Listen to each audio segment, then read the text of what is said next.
আমাদের তরফ থেকে আমাদের মাননীয় মুখ্যমন্ত্রী যেটা বলেছেন যে প্রশাসনে দলীয় হস্তক্ষেপ আমরা করব না, সেটা অক্ষরে অক্ষরে আমরা পালন করব, কিন্তু মানুষের উন্নয়নের স্বার্থে দুতরফেই এগিয়ে আসতে হবে।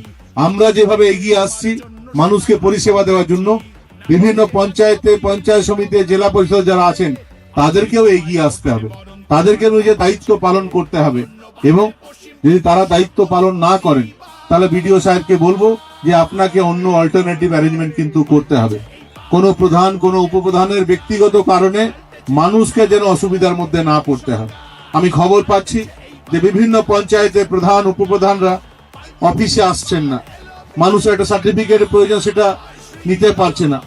এই অ্যারেঞ্জমেন্ট বেশি দিন কিন্তু চলতে পারে না। ঠিক আছে, নির্বাচনী ফলাফলের পর হয়তো কারো মনে আতঙ্ক থাকতে পারে।